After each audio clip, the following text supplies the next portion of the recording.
धीर्धैनं श्रवणपटे यतिवरा महावाक्यजनार्दन सच्चिदानन्दत्वं शरणं व्रजेश। यादवेन्द्रं दयादाता पुंडरीक्षा क्षीरसागर शयनं कमलनयनं नमस्तुते नमामि श्रीहरि। धैर्य से जिसको धारण किया जाता है, कर्णपटकों से जिनका पान किया जाता है, ऐसे सच्चिदानंद भगवान श्री यादवेंद्र सरकार को मैं नित्य ही चिंतन करता हूँ, नमन करता हूँ। जिनको नमन करने से मंगलादि मंगल तो हो ही जाते हैं, साथ ही में बहुत बड़ा बल मिलता है मनुष्य। वाणी ब्रह्माणी करो वाणी पर नितवास, राम कथा वर्णन करूं पूर्ण कर्मा।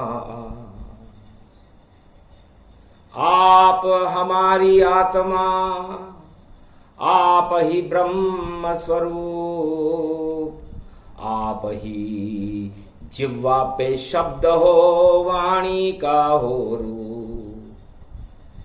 आपका मिले समर्थन हमको तो हम भी भारत के लाल बने, और लाल बने और कमाल बने। और जिस पे आपका हाथ रहे, जब छत्र रहे जगदम्बा का, तो फिर सारी बिगड़ी बात बने। और भारत में शक्ति का और देखो होता हाथ, और चारों युगों में दानव शक्तियां और खाती रहती मात विजयेश्वरी जगदम्बा है। और मातन रूप दिखाए और माया ब्रह्म दोनों मिले तो शक्ति शिव प्रगटाए। सबसे बड़ी शक्ति है तो शिव शक्ति है, ब्रह्म शक्ति है और नारायण की शक्ति है। ये तीनों शक्तियां एक त्रिशूल बन करके चारों युगों में मानवता की रक्षा करने के लिए खड़ी रहती है।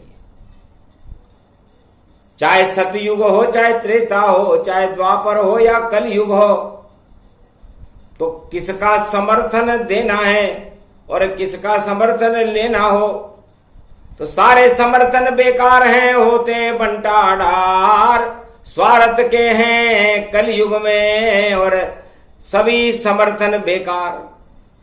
तो कोई भी राजा या प्रजा या कोई मित्र से आप अपना समर्थन लें तो थोड़ी देर के लिए ये समर्थन हो सकता है, लेकिन स्थायी समर्थन तो परमात्मा का होना चाहिए।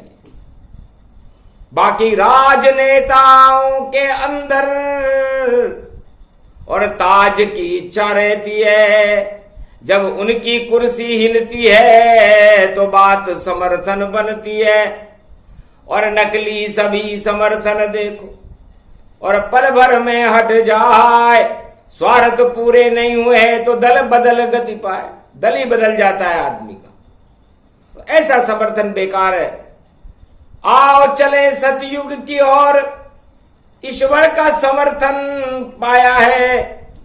और प्रहलाद ने करी भक्ति देखो तो नारायण खुद आया है, नरसिंह बनकर आ गए नारायण भगवान। दिया समर्थन प्रहलाद को तो हिरण्याकश शमशान। सतयुग में सबसे पहला समर्थन प्रहलाद ने किसी राज ताज को प्राप्त करने के लिए नहीं, भगवान की कृपा प्राप्त करने के लिए अपनी आत्मा को प्रबल किया। और नारायण का समर्थन प्राप्त होते ही हिरण्याकश्यप का सत्ता ही समाप्त हो गई, दानवतावाद का ही समापन करा दिया उसने कि न रहेगा बांस और न बजेगी बांसुरी। तो दानवता और आसुरी शक्तियों की बांसुरी को बंद कर दिया नरसिंह भगवान ने। इसे कहते हैं समर्थन। फिर आया वहां पर ध्रुव बालक और विष्णु का समर्थन प्राप्त किया और राज ताज भी किया भारत का और ध्रुवलोक विख्यात किया।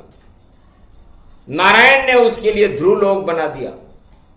आज तक संसार में ये ध्रुव और प्रहलाद सतयुग के चक्रवर्ती सम्राट हैं जिनको नारायण का समर्थन प्राप्त था। बाकी शुक्राचार्य का समर्थन राजा बलि को प्राप्त था, लेकिन वह समर्थन पाताल में चला गया। नर चाहे तो निर्फला हरि चेते तत्काल, बलि चाहे आकाश को विधि भेजे पाताल।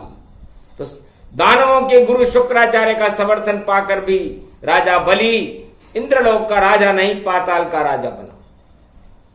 और फिर चलो समर्थन रावण को भगवान शंकर ने दे डाला, सोने की लंका दे डाली और 1.25 लाख परिवार बसा डाला। पर काम नहीं आया मां समर्थन, और राम समर्थन पाए। विभीषण को जब दिया समर्थन, जब शरणागत में आए, तो लंका में एक मनुष्य था, उसका भाई था रावण का। उसने कहा मुझे न शिव जी का समर्थन चाहिए, न मेरे भाई लंकापति रावण का समर्थन चाहिए, मुझे तो राम की शरणागत चाहिए।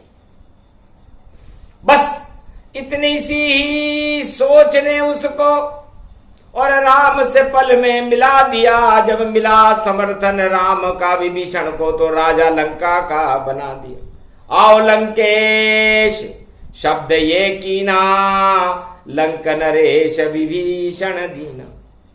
और फिर ये समर्थन 2 भाइयों ने भी लिया। मर गए सुग्रीव और बाली सब, पर दोनों भाई राज बचा गए।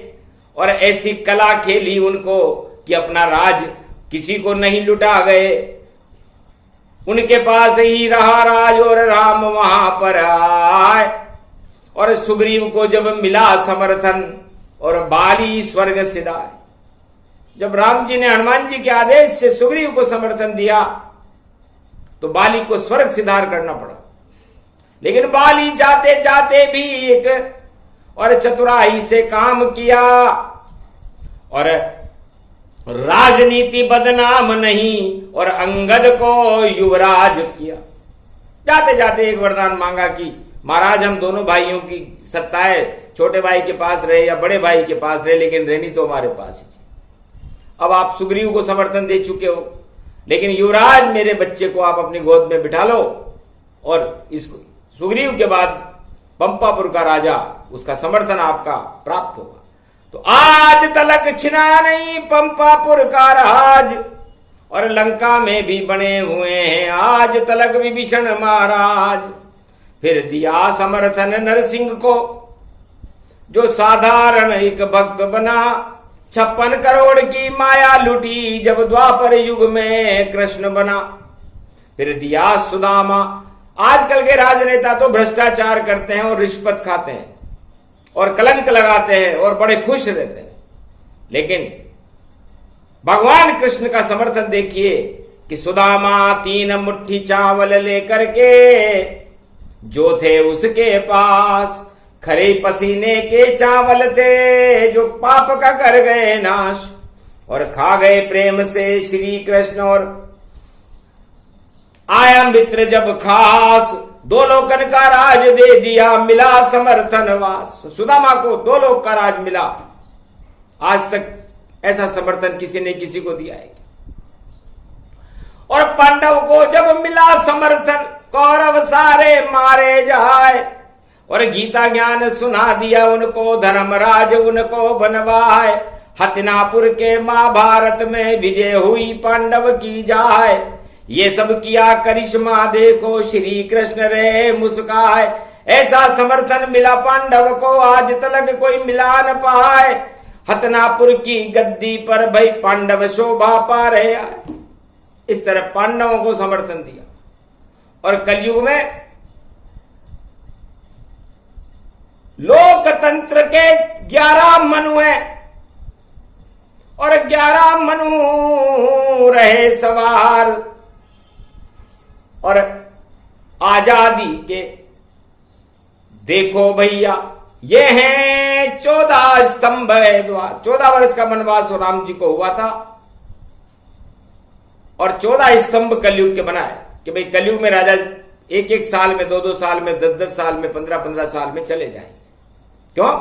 क्योंकि इनकी भक्ति अस्थिर है। ये खड़े तो रहे लेकिन विश्राम भी करते रहे। तो खड़े रहे तमसा के तट पर, उन्हें मिला कलयुग का राज। और बार बार में बदले समर्थन, बार बार गिर जावे ताज। कुर्सी जिसको नहीं मिलती है, भगने लगे वही महाराज। और कलयुग में भी देखो जगत में बार बार गिरते हैं ताज। ऐसा समर्थन कोई न लेना, वरना सारी सत्ता बेकार।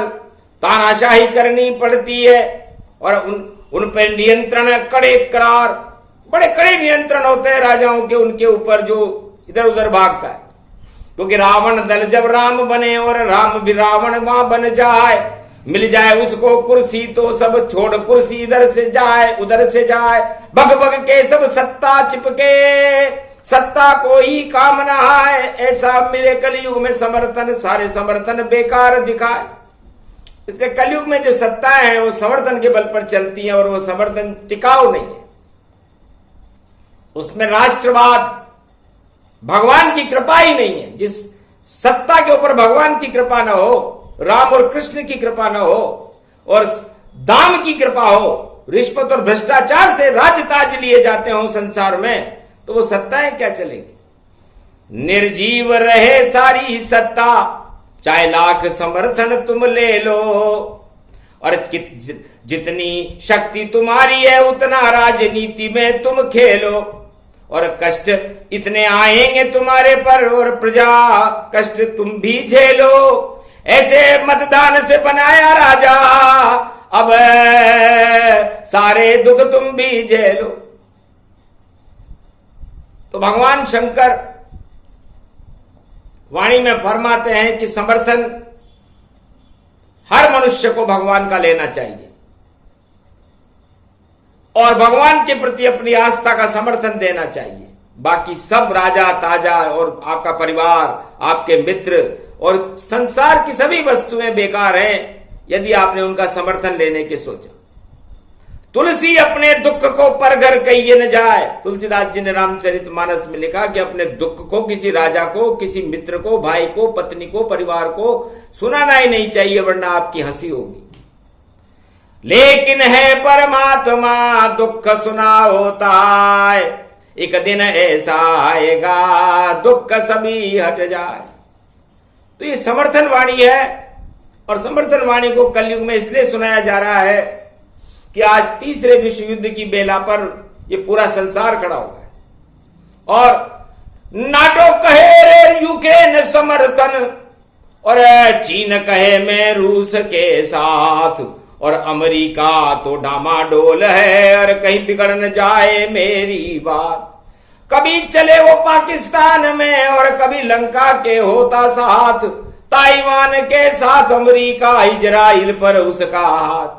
हाथ सभी सब धरे रह जाएंगे, सारे समर्थन है बेकार। बंटवारा हो जाए रे भैया ऐसे समर्थन, जाए पाताल। ऐसे समर्थन मत देना और लेना। ईश्वर शक्ति का समर्थन किसी ने भी नहीं लिया। ये तीनों महाशक्तियां खड़ी की खड़ी रह गई। जिनपिंग, पुतिन, बाइडेन सब अपनी डींग लगाते हैं और अपना कैसा रहा समर्थन हमें पता नहीं पाते हैं। अरे नहीं चले ऐसा ये समर्थन, ईश्वर शक्ति नहीं है पास। क्या डालोगे बम जमीन पर और भट्टी का हो जावे नाश। बम यहां पर चल नहीं पावे, होए तीनों की करारी हाल। और ऐसा आर्थिक संकट आवे, पड़ेगी पड़ेगी तुम पर मार। इस आर्थिक संकट में चक्री में पिस जाओगे, बम धरे रह जाएंगे। बम से बड़ी भूख होती है और जब प्रजा भूख के लिए चिल्लाती है तो लंका का हाल देख लो, सारा ताज ही बिखर गया। और पड़ोसी का देख लो हाल पाकिस्तान का, और देखो बाज वहां झपट गया। मरा मरा इमरान मरा है, मरा मरा हो गया वहां, अधमरा रूप तन व्यापक है, और देखो भारत से डरा डरा। ये भारत देश भगवान का है, यहां पर शक्तियां सब खड़ी हुई, और समर्थन कोई लेता नहीं ईश्वर का, सब राजा के चरणों में पड़ी हुई। राजा को भी भगवान की चरण में जाना पड़ेगा। जाओ बद्रीनाथ में या केदारनाथ में जाओ, और उनका आशीर्वाद लेकर के अपना राज्य चलाओ, या जाओ काशीपति के दर और वहां अभिषेक कराओ। जब तक नहीं मिलेगा समर्थन तब तक राज नहीं कर पाओ। तो कोई सा भी राजा हो भारत में, उन्हें बड़ी शक्तियों का, ईश्वर शक्ति का समर्थन ले लेना चाहिए, और बाकी जितने भी दल उनको समर्थन देंगे वो धरे रहेंगे। भाग जाएंगे समय पर और उड़ जाएगी चील, और ताज में ठोकने वाले ये समर्थन की कील। ये कील ठोकने आते हैं आपके यहां, और वो कील जब ठुकती है तो वो कुर्सी कमजोर रहती है, और वो वहीं से टूटती है जहां वो कील ठुकती है। इसलिए भागम भाग मच रही रे भारी, और पाश्चात्य देश में युद्ध की तैयारी, और ताज पे कील ठोकने आवे, वही समर्थन नकली पावे। सारे समर्थन नकली है और सारे राजा बेकार, गर नहीं इनके पास समर्थन ईश्वर का, तो डूबे नाव हजार, हजारों नावें डूब जाती है जिनके पास ईश्वर का समर्थन नहीं होता। इसे समर्थन ईश्वर का होना चाहिए, परमात्मा का होना चाहिए। और ये हनुमान जी ने राम जी के चरणों में दबाते हुए, चापन करते हुए कहा कि महाराज समर्थन मुझको भी श्री रामचंद्र देना होगा, चारों युग में अपने चरणों में, और मुझको साथ रखना होगा। और मंगलवार है आज, बैसाख की मास विजय की दशमी है, और ये सूरज की रश्मि है जो शिव शंकर की भस्मी है। तो भस्म लगा कर तो बनता हूं मैं भी भोलेनाथ, और एकादश में रुद्र में, और बनू रूप हनुमान। तो मैं हनुमान बनकर आपके चरणों का चापन चारों युगों में करता रहूं। इतना अतुलित बल मुझे दो, उस बल को मैं आपके चरणों की सेवा करने में लगाऊं, मानवता का कल्याण करने में लगाऊं। इसलिए बल हो तो अतुलित बल हनुमान जी जैसा। और राज बल और राजाओं का बल कैसा रहता है कि ऐसा बल उनका बतलावे, अपना दल ही उनको भावे, नहीं प्रजा कल्याण दिखावे, तो ईश्वर शक्ति को पहो जावे। जितने भी राजा संसार में है उनका बल कल्याण में होता है। उनका कर्तव्य है कि वो अपनी प्रजा का कल्याण करे, न कि अपनी दल को भोग में फंसा दे कि गाओ जो चाहो करो और कर दो तांडवताय, अपना ही अपना भला करो चाहे जग भूखे मर जाए। तो कोप होए फिर ईश्वर का, ताज सभी गिर जाए, और समर्थन भग जावेंगे नहीं कोई बच पाए। तो हर राजा को, जो संसार में किसी भी देश का राजा हो, प्रजा का कल्याण करने में अपना धर्म समझना चाहिए। उसका सबसे बड़ा धर्म है कि समस्त किसी भी जाति और धर्म का व्यक्ति हो, चाहे वो अमीर हो या गरीब हो, सबका कल्याण करे, सबको अपने गले से लगाए, न कि उनमें विभाजन पैदा करे, तू छोटा और मैं बड़ा। तो वो राजा कर्तव्य विमुख हो जाता है और सत्ता विहीन हो जाता है, और समर्थन भी हट जाता है। इसलिए समर्थन वाणी जब आती है, जब घोर घमंड लहराता है, और ईश्वर की जब कृपा न हो तो ताज वहां गिर जाता है। तो बैसाख मास की दशमी में, और देखो शक्ति प्रगटाई है, और हनुमान की शक्ति देखो, रूप समर्थन आई है।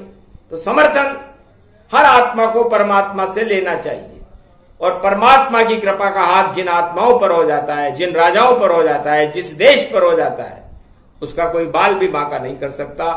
ये वेद प्रमाण हमने चारों युगों के बारे में बताया, सतयुग से कलयुग तक बताया, राजाओं को भी ज्ञान दिया, प्रजाओं को भी ज्ञान दिया।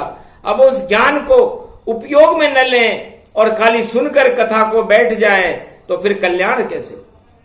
भगवान राम जी को भी प्रजा का कल्याण करने के लिए, अयोध्या का कल्याण करने के लिए 14 वर्ष का वनवास लेना पड़ा था, वरना भगवान को क्या जरूरत है वनवास लेने की। लेकिन जाकर देखा भक्तों को संत समागम ताय, शबरी से वह जा मिले जो एक भिलनी थी भाई। तो झूठा वेर खा लिया, जटायु से मिली दाह संस्कार कर दिया, सुग्रीव से मिले राजा बना दिया, कौल किरात भील बनवासियों से मिले, केवट से मिले, केवट प्रसन्न हो गया, उनके चरणों को चापन करने का सौभाग्य मिला उसे। इसलिए भगवान की कलाओं में भी कई कला होती है, तो राजनीति की सबसे बड़ी कला है कि प्रजा के कल्याण के लिए वनवास में भी जाना पड़े तो जाकर के प्रजा का कल्याण करे, ईश्वर की तपस्या करे, अपनी पूरी जिंदगी अपनी प्रजा और अपने भारत देश के लिए लगा दे। वो राजा हमेशा अमर रहता है, उसकी नीतियां अमर रहती है। इसलिए नीतियां राजा भगवान राम और कृष्ण की क्यों अमर रही, बाकी और इतने राजा हो गए, अरबों राजा हो गए, उनकी क्यों नहीं रही? क्योंकि उन्होंने अपने परिवार, अपने दल और अपनी सुविधाओं को भोगने में वो अपनी नीतियां बनाई। तो त्यागो ऐसी नीतियां, छोड़ो ऐसा साथ, और हाथ पकड़ लो श्री कृष्ण का तो बन जाएगी बात। तो यही बताना था हमें और यही समर्थन था, एक सी सच्चा समर्थन जो ईश्वर कहलाए। तो ईश्वर से बड़ा कोई समर्थन नहीं, ईश्वर से बड़ा कोई दर्शन नहीं, ईश्वर से बड़ी कोई प्रसन्नता नहीं, ईश्वर से बड़ा कोई आनंद नहीं, ईश्वर से बड़ा कोई परमानंद नहीं। तो बताओ, ईश्वर को आपने कभी भोगा? एक हाथ भी नहीं उठा, भोग लिए सब भोग, रोग अरबों यहां हो गए पर नहीं मिला वह योग। महाराज भोग भोगने में तो हमें बहुत सब कुछ वस्तुएं मिल गई, लेकिन ईश्वर का दर्शन करने का योग ही नहीं बना, और जिंदगी पूरी हो रही है। अब हमारे लिए क्या आज्ञा है? जाओ नरक के लोक में और जन्मों ले वो 1000,84 योनिया और जीवन है ये बेकार। तो आप राजा बनो या किसान बनो या मजदूर बनो या कुछ भी उद्योगपति बनो, यदि आपने अपनी आत्मा का योग परमात्मा से नहीं लगाया, उनका समर्थन प्राप्त नहीं किया और फालतू की राजनीति में उलझे रहे या ताज नीति में उलझे रहे या धन नीति में उलझे रहे या परिवार नीति में उलझे रहे या किसी का कल्याण करना ही नहीं चाहा, आपने अपना ही कल्याण देखा, तो आपका पतन निश्चित है। चाहे वो कितना भी बड़ा धर्म राजा क्यों ना हो, चाहे वो कितना भी बड़ा उद्योगपति क्यों ना हो, चाहे वो कितना भी राष्ट्रभक्त क्यों ना हो, लेकिन उसने सब कुछ अपने लिए किया। इसलिए अपने सुख को त्याग कर और करो प्रजा कल्याण, परहित में कल्याण करो तो मिल जावे भगवान। परहित सरिस धर्म नहीं भाई, पर पीड़ा सम नहीं अदमाई। छोटा सा ही प्रसंग था और समर्थनता, 4 वेद की वाणी को सूक्ष्म दिया सुनाए। ये प्रसंग जो भी सुने मिले समर्थनता, उन पर ईश्वर की कृपा हो तो अष्ट सिद्धि नवनिधि मिल जाए। तो जो इस प्रसंग को सुनते हैं, सुनाते हैं, कथा छोटी है, सूक्ष्म है, तो सम स का मतलब सत्य से है, म का मतलब सारे मद हट जाते हैं, और थन का मतलब होता है कि आप समर्थन, सारे अर्थ और मनोकामनाएं आपकी पूरी हो जाती हैं। ये 4 शब्द और 4 वेद और 4 युगों की वाणी, सुन लो भारत और जगत के, सुन लो सारे प्राणी और अपना लो इस बात को। करो तपस्या जाए और ईश्वर का समर्थन प्राप्त करो तो नवनिधि मंगल पाए। बोलो जय श्री राम, जय भारत माता, जय बजरंग बली, बोलो राधे रानी मैया की जय, भारत माता की।